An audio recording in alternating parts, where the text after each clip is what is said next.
तुमचा बाबा ना आमच्या वर्गात होता, आम्ही ना माझ्या बँचच्या मागेच बसायचो. तू कितवीत आहे? कितवीत आहे? पहिलीत आहे. शेडमध्ये आम्ही पण आलो आणि ज्या मेंढ्या होत्या ना त्या पण सगळ्या शेडमध्ये आल्या. आधीची जी मजा होती आपली बॅचची ती आता राहिलेली नाही. अच्छा, ती नाही राहिली. नाही राहिली.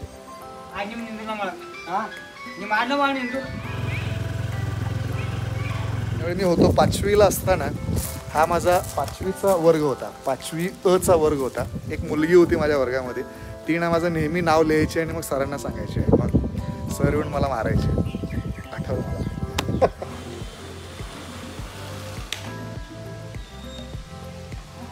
हा, मी नाही खेळली कधी, पण बरेच माझे मित्र कुस्ती खेळतात, पहिलवान आहेत सगळे. कोल्हापूर म्हणजे रांगडागडी. रांगडेपणी तो जपलाय आमच्या गावाने. नमस्कार, सगळ्यांचं स्वागत आहे अख्खीच व्लॉग या माझ्या यूट्यूब चॅनलमध्ये. खूप दिवस झालं नवीन व्लॉग आला नव्हता, पण आता नवीन व्लॉगसोबत मी येतोय आपल्या अख्खीच व्लॉग या माझ्या यूट्यूब चॅनलवर. आणि नवीन व्लॉग एकदम भन्नाट असणार आहे, कारण मी आता ज्या ठिकाणी उभा आहे ना, ती जी जागा आहे ती माझी जन्मभूमी आहे. कोल्हापूर जिल्ह्यातील हिरवाड नावाचं गाव, ज्या गावामध्ये ही इतकी भारी पंचगंगा नदी वाहते आहे. ही नदीकाठची शेती आहे आणि ऊस वगैरे इकडे मोठ्या प्रमाणात लावलेला असतो. तो या पाण्यामध्ये पूर्ण डुबून जातो आणि त्याच्यामुळे नुकसान सुद्धा शेतकऱ्यांचं खूप होतं. आणि दरवर्षीचा हाच पॅटर्न आहे. काहीतरी उपाय आता सरकारने याच्यावर काढला पाहिजे, पण आत्तापर्यंत काही त्यांना ते सापडलं नाही, कारण खूप प्रॉब्लेमॅटिक विषय आहे. तर आता तर मी इथं आहे, पण पूर्ण अख्ख्या गावाचं दर्शन पण मी तुम्हाला घडवणार आहे. गावामध्ये गेल्यानंतर ना काही लोक पण असतील, त्यांना पण आपण भेटू आणि आमची ग्रामपंचायत पण तुम्हाला दाखवतो. गावात कशी मंदिर आहेत ती पण तुम्हाला दाखवतो. कोल्हापूर जिल्ह्यातलं हे हिरवाड नावाचं गाव तुम्हाला माहितीच असेल, परत एकदा तुम्हाला पूर्णपणे दाखवतो. चला मग जाऊया.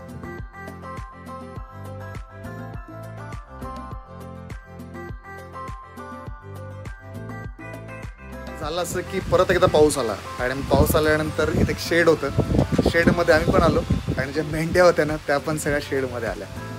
दिसतात का मागे? मस्त निवांत यायचं लाईफ. निवांत नाही आहे, सगळ्यांचं लाईफ डेंजर आहे. मजा आहे, पण गावाकडची लाईफ यार लय भारी वाटते मला. आपण ना तिकडे टेन्शनमध्ये असतो, पण इकडे तर निवांत आहे. माझा मित्र पण आहे माझ्यासोबत, जो मगाशी शूट करत होता. याचं नाव आहे सचिन. आणि सचिन आणि मी एका वर्गामध्ये होतो 10वीला असताना. कसं रे, काय गावामध्ये सध्या सिच्युएशन कशी आहे? मस्त झाले. होय, काय नवीन काय सांग मला, काय गावामध्ये काय नवीन? काय बरीच सुविधा झाल्या, चांगल्या गोष्टी झाल्या. रस्ते झाले, अच्छा, पाण्याची टाकी मोठे मोठे उभारले. परत काय काय बदललंय असं वाटतं गावामध्ये? खूप काही बदललंय. आता तुम्हाला दाखवायलाच ॲक्शन निघालाय, सगळं दाखवेलच तुम्हाला. हा, त्यांना तर दाखवेलच आपण. मी तुला विचारतो की तुला काय चेंज वाटतंय गावामध्ये? काय नवीन गोष्टी घडल्या आता? नवीन काय, शाळामध्ये बदल झालेला आहे, रस्त्यांची सुविधा बदल झालेली आहे. परत आपलं ह्याचं सौर ऊर्जेचं प्रकल्प नवीन झालेला आहे. मला हे सांग की आधी चांगलं होतं की आत्ता चांगलं? आधीपेक्षा आत्ता चांगलं झालेलं आहे. आत्ता सुविधा भरपूर झालेल्या आहेत. पण तुला मजा कधी येते? आधीच्या गोष्टीत मजा येते की आता, म्हणजे म्हणतो ना आपण की जर आता गाव म्हणजे आता थोडं शहरासारखं होण्याच्या मार्गावर आहे, सगळ्या गोष्टी ऍक्सेस आपल्याला आता मिळत आहेत लवकर. आधी जे होतं ते आत्ता नाही. अच्छा, आधीची जी मजा होती आपली बॅचची ती आत्ता राहिलेली नाही. अच्छा, ती नाही राहिली. नाही राहिली. कोणतरी आजोबा आले, मस्त गाडी त्यांच्याकडे लुना.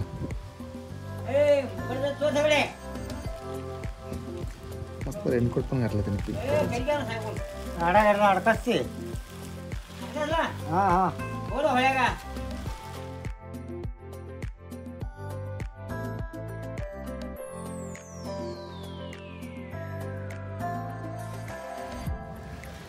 ही माझ्या गावची ग्रामपंचायत आहे.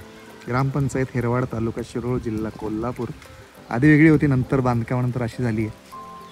इकडे ना स्टेज होता आणि त्या स्टेजवर मी बरेच ॲक्ट केले आहेत, नाटकं वगैरे केली आहेत त्यावेळी शाळेमध्ये. आणि इथे गणपती मंडळसुद्धा होतं, त्याचं नाव होतं बालाजी गणपती मंडळ. आणि आता जे दिसतंय ना ते मंडळाचंच हे शेड दिसतंय. या मंडळात मी काम करायचो, कारण मला नाटकात काम करायला मिळायचं आणि मी लीड रोल करायचो. इकडे सगळे लोक बसायचे आणि अख्खं गाव इथून नाटक पाहायचं. पहिली सुरुवात जी झाली होती ती इथूनच झाली होती. तर असं एक गाव आहे. मागेच माझी शाळा पण होती. थोडा चेंज झाला आहे गावामध्ये, मस्त झालं आहे सगळं.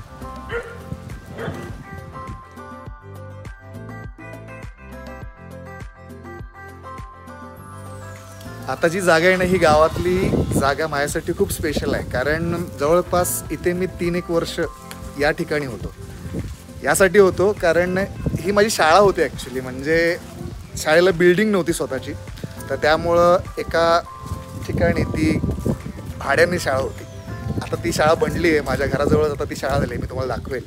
पण आधी ज्यावेळी मी होतो 5वीला असताना, हा माझा 5वीचा वर्ग होता, 5वी अ चा वर्ग होता.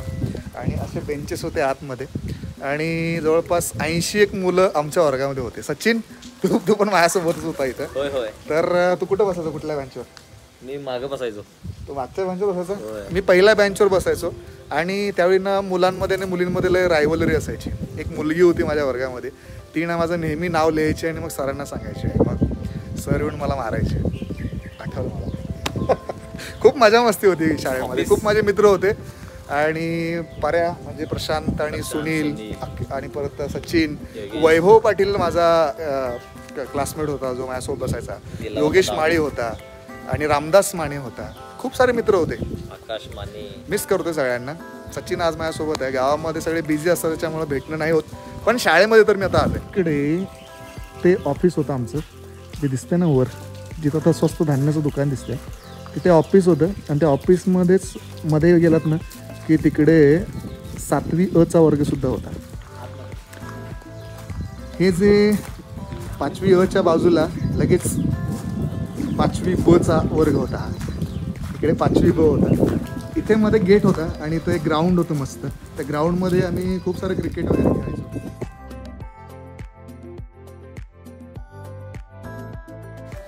इकडे ना समोर तू सांग, तुझी काय आठवण आहे? कोपऱ्यात त्या खूप मजा यायची आम्हाला. कसं रे? लोक म्हणायचे तिकडे कोपऱ्यात काहीतरी हाय. नाही, पण आता हा वर्ग कुठला होता? हा 5वी ब चा वर्ग होता, बरोबर. आता हा जो वर्ग आहे तो 6वी अ चा वर्ग आहे. या वर्गातल्या आठवणी माझ्या खूप साऱ्या आहेत. म्हणजे 6वी अ हे माझ्यासाठी ना खूप असं भारी होतं. याच्यावर लिहिलंय सुद्धा 6वी. त्यावेळेचं लिहिलं ना अजून इथं दिसतंय बघा 6वी. खूप आठवणी आहेत राव या. आणि पहिल्यांदा मी 6वीमध्ये शेवटून मागच्या बेंचवर आम्ही बसलो होतो, नाहीतर मी नेहमी पहिल्या बेंचवर बसायचो. पुढचा वर्ग आहे इकडे, हा 7वी ब चा वर्ग होता.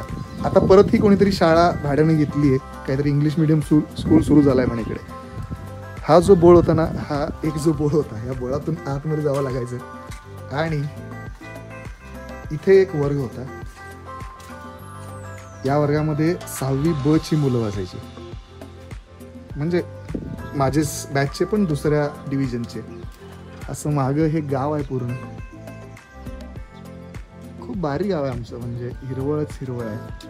तिकडे काडसिद्धेश्वर मंदिर आहे तिकडे मागे. ट्रॅक्टर वेक्टर इथं उभी राहिली. याला हुडा असं म्हणायचे. हुड्यामध्ये आमची शाळा आहे. इथे 5वी ते 7वी पर्यंत होती. आणि तिकडे अजून एक एरिया आहे, सुतार गल्ली म्हणून आहे. तिकडे मग पुढची शाळा आमची 8वी ते 10वी तिथं होती. लय जबरदस्त कामकाज होतं हे. मजा आली पण इथे येऊन. लय दिवसात मी इथं आलोय. खरंच खूप साऱ्या आठवणी ताज्या झाल्या इथे. खूप भांडणं वगैरे झाली आमची इथं. खूप मस्ती, मजा मस्ती, कल्ला. शाळेचे दिवस अजून काय. खूप लोक पण मला आठवले इथं आल्यानंतर. भारी क्लास.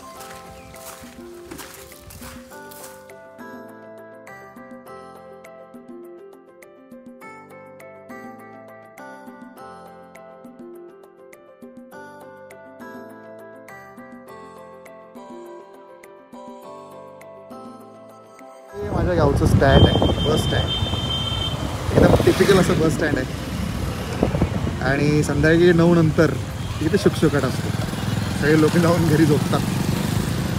आपल्याला आता सवय कशी आहे की रात्रभर सगळं चालू असलं पाहिजे, पण गावामध्ये लिटरली 9 वाजता सगळं बंद होतं. इकडून हा सरळ रोड नरसोबावाडीला जातो. समोर कुरुंदवाड नावाचं गाव आहे 5 किलोमीटरवर. या साईडला मजरेवाडी, इकडे इचलकरंजी आणि मागे बेळगाव म्हणजे बोरगाव नावाचं गाव लागतं. छोटी छोटी दुकानं आहेत गावामध्ये. हे छोटं हॉटेल आहे, हॉटेल एस.एम. बेकर्स. खूप जुनं हॉटेल आहे.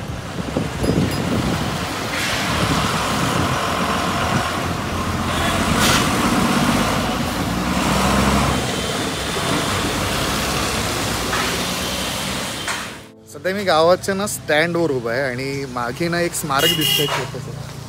ॲक्च्युली हे स्मारक यासाठी आहे की आमच्या गावातली बरीच मंडळी जी होती जुन्या काळात, त्यांनी ना स्वातंत्र्यमध्ये, भारताच्या स्वातंत्र्यामध्ये सहभाग घेतला होता, म्हणजे स्वातंत्र्य सैनिक होते आणि त्यांची नावं इकडे ना खूप सारी आहेत. त्याच्यामध्ये माझ्या फॅमिलीमधलं एक नाव आहे, माझे आजोबा आहेत वीरप्पा खळू कांबळे. ते माझे आजोबा होते आणि ते सुद्धा स्वातंत्र्य सैनिक होते. त्याच्यामुळं गावामध्ये मी पहिल्यांदा बघतोय, याच्या आधी हे झालं नव्हतं, पण आता मला दिसलं त्याच्यामुळं मला वाटलं की याला शूटही करावं.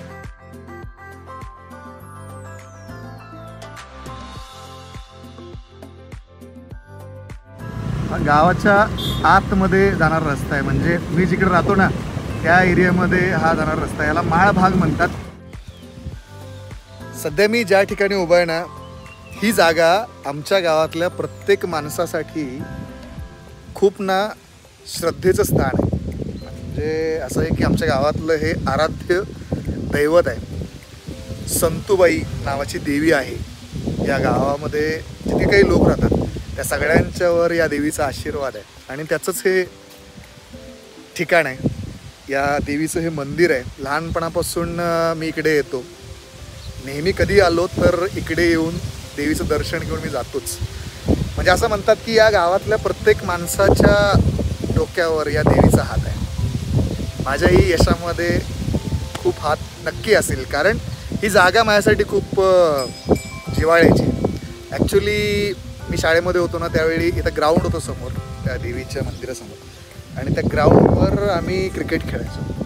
म्हणजे शनिवार रविवार जो आहे आमचा तो अख्खा इथं जायचा. माझे मित्र वगैरे सगळे ना आम्ही मस्त इथं क्रिकेट खेळायचो.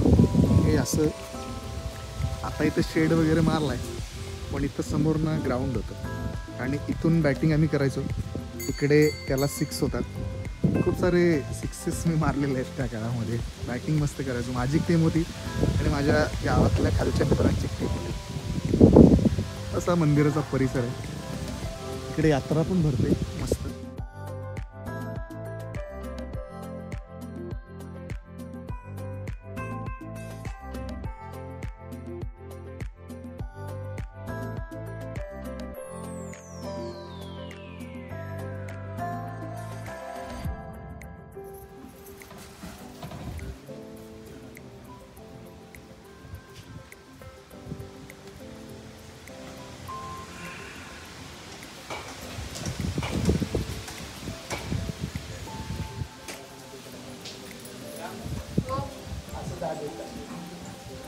मंदिर आहे संतूबाईचं मंदिर. ते आमच्यासाठी पॅव्हेलियन होता. मी इथे क्रिकेट खेळायचो आणि इथे येऊन मस्त मग झोपायचो वगैरे. आणि दिवाळीमध्ये आपली यात्रा पण असते. होय, लास्ट टाइम मी एक रील पण बनवली होती. माझे मित्र वगैरे मला मिळाले होते. तू होता का त्यावेळी तिथं? होतो की. तो पण होता त्या रीलमध्ये? होतो अच्छा की. अच्छा. हां, ते 10वीचे सगळे मित्र होते. हां. आणि इकडे संतूबाई तालीम मंडळ. अच्छा, इकडे कुस्ती पण होते. आमच्या गावामध्ये ना कुस्तीचं खूप क्रेज आहे. शाहू महाराजांनी इकडे अख्ख्या कोल्हापूरमध्ये कुस्तीचं इतकं क्रेज करून ठेवलं आहे. इथं संतूबाई तालीम मंडळ असं म्हणतात. तिथे खीर भरतात. तर कुस्तीचं खाली मैदान आहे आणि तिकडे कुस्ती नेहमी होते. हां, मी नाही खेळली कधी, पण बरेच माझे मित्र कुस्ती खेळतात. पैलवान आहेत सगळे. कोल्हापूर म्हणजे रांगडागडी. रांगडे पण इथं जपलं आहे आमच्या गावाने मस्तपैकी. देवाकडे आपण प्रार्थना पण केली की अजून काहीतरी जे आपले ड्रीम्स आहेत ते कम्प्लीट करायला आशीर्वाद असू दे. आशीर्वाद असू देच नक्कीच.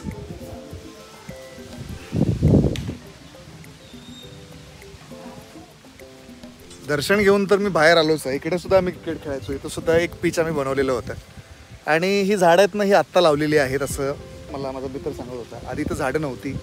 हा रोड होता मधून इकडे आणि इकडे समोर माझ्या मित्राचं घर पण आहे. जो पर्या नावाचा माझा मित्र आहे प्रशांत माने, तर त्याचं घर इथं आहे. बहुतेक त्याचे बाबा असतील तिथं. आणि इकडे ना मागे तुम्हाला एक कारखाना दिसतोय. हा जो कारखाना आहे ना, हा इथेनॉलचा कारखाना बांधण्यात आला होता मी 4थीत असताना. आता तो बंद आहे. बऱ्याच वेळा तो चालू होतो, बंद होतो. आणि गावामध्ये पहिल्यांदा काहीतरी इंडस्ट्रीयल वर्क आलं होतं. ते इथेनॉलचा कारखाना इथं आलेला होता. मला आठवतं आहे त्याच्या उद्घाटनाच्या दिवशीसुद्धा मी इथं आलो होतो. खूप सारे मंत्री इथं आलेले होते आणि माझ्यासाठी ती खूप मोठी गोष्ट होती. इतक्या गाड्या मी कधीच आयुष्यात पाहिल्या नव्हत्या, भारी भारीवाल्या. त्यावेळी मी पाहिल्या होत्या, मला ते आठवतं आहे. भारी आहे रे आमचं गाव. म्हणजे आज मला ते लिटरली जो आपला पंचायतचा जो काही एपिसोड आपण सगळ्या 3 सीझन बघितलेत ते आठवत आहे. कारण सेम तसंच गाव आहे आमचं, काहीच फरक नाही आहे. मजा आहे. पण चलो चलते है आगे. आता ज्या ठिकाणी मी आलोय ना, ही माझी प्राथमिक शाळा आहे. म्हणजे 1ली ते 4थीपर्यंतची माझी ही शाळा आहे. तसा मी शाळेमध्ये अकॅडमिकली स्ट्रॉंग होतो, म्हणजे स्कॉलर विद्यार्थी होतो. पहिला नंबर मला या शाळेमध्ये मिळाला होता बऱ्याच वेळा. आणि डिग्रजे मॅडम आमच्या ज्या होत्या त्यावेळी आम्ही त्यांना बाई म्हणायचो. आणि त्यांनी जे काही त्यावेळी आमच्यावर संस्कार केलेत ना 1ली ते 4थीमुळे, त्या संस्कारामुळे आम्ही जे काही आहे ते त्यांच्यामुळे. आणि एक हेड गुरुजी आमचे होते भुई सर. तर त्यांचा जो काही दरारा होता तो लय दरारा डेंजर होता. तर त्या सगळ्या शिक्षकांची देण आहे. त्याच्यामुळं आम्ही आज म्हणजे आयुष्यामध्ये काहीतरी करतोय, छोटं मोठं करतोय. त्या लोकांचा आशीर्वाद आणि त्यांचे संस्कार आहेत. तर ही शाळा माझ्यासाठी खूप लकी आहे. म्हणजे इथल्या खूप साऱ्या आठवणी आहेत. 1ली ते 4थी प्राथमिक शाळा, झेडपीची शाळा ही जिल्हा परिषदची शाळा. आणि जिल्हा परिषदच्या शाळेतले जे काही विद्यार्थी असतात ते बरेच त्या काळातले खूप काही करून जातात. होप सो आपण पण काहीतरी करू. तुम्ही पण झेडपीच्या शाळेमध्ये शिकले असाल ना तर कमेंट करून सांगा या ब्लॉगच्या खाली. कुमार विद्या मंदिर हिरवाड असं माझ्या शाळेचं नाव होतं. विशेष म्हणजे आमचे बाबा ना पेंटर आहेत आणि हे सगळं आमच्या बाबांचं केलेलं काम आहे. हे सगळं भिंतीवर दिसते ना, ही अक्षरं वगैरे सगळी माझ्या बाबांचीच आहेत. आत पण जे काही सगळं पेंटिंग आहे ना ते माझ्या बाबांनी केलं आहे. समोर असं शाळेचं ग्राउंड आहे. आणि विशेष म्हणजे मगाशी मी तुम्हाला जे सांगितलं ना की गावातली जी माझी शाळा होती हायस्कूल, तर त्या शाळेचं मग नंतर एक्सटेन्शन जी नवीन जी इमारत स्वतःची बनली ती समोर जी आहे दिसते ना ती शाळा, ती 6वी ते 5वी ते 10वी शाळा आहे. हे पाहिल्यानंतर मला डेफिनेटली आपल्या पंचायतची आठवण आली. कारण ही टाकी आणि अख्खा सगळा गाव पाण्याची टाकी. याच नोटवर ना हा माझा व्लॉग मी इथं संपवत आहे. छोटी विजिट होती माझ्या गावाकडे येण्याची आणि मजा आली मला. म्हणजे पाऊस होता 2-3 दिवस, त्यामुळे मी बाहेर पडलोच नव्हतो. पण आता सहज बाहेर पडलो तर म्हटलं की एक व्लॉग बनवून घ्यावा. आणि माझा मित्र सचिननं मला सुद्धा हेल्प केली. त्यानं पूर्ण गाव मला फिरवलं त्याच्या गाडीवर आणि मजा आली मला. माझे व्लॉग पाहण्यासाठी तुम्हाला काय करायचं आहे, सिम्पल करायचं ना की तुम्हाला ना माझ्या यूट्यूब चॅनलवर येऊन हा व्लॉग लाईक करायचा आहे, शेअर करायचं आहे. आणि माझं चॅनल अजून सबस्क्राईब केलं नसेल तर प्लीज यार सबस्क्राईब करा, नक्की करा. हा कोण आहे? हा पण माझ्या क्लासमेटचा मुलगा आहे. हा नाव रे, तुझं नाव काय? हा पुढे मोठ्याने. देवराज नितीन कांबळे. देवराज नितीन कांबळे. कुठं आहे तुमचे फादर? बाबा कुठं आहेत? कामाला गेलेत. तुमचा बाबा ना आमच्या वर्गात होता. आम्ही ना माझ्या बँकच्या मागेच बसायचो. तू कितवीत आहे? कितवीत आहे? 1लीत आहे. आणि कोण शिकवतो तुला? शिक्षक कोण आहेत? मॅडम आहेत काय? मस्त अभ्यास कर काय. आणि काय सायकल पळवते काय? मजा यार तुझी. चलो एन्जॉय. सचिन चलो, थँक्यू सो मच. मला फिरवलास मस्त आणि ऑल द बेस्ट तुला. सचिन माझे सगळे व्लॉग वगैरे बघत असतो, मला ना चांगला फीडबॅक देत असतो. हा पण व्लॉग चांगला बनेल, तुला मी टॅग करेल. तू पण शेअर कर सगळ्या मित्रांना. So thank you so much. Tata, bye bye, take care, do subscribe.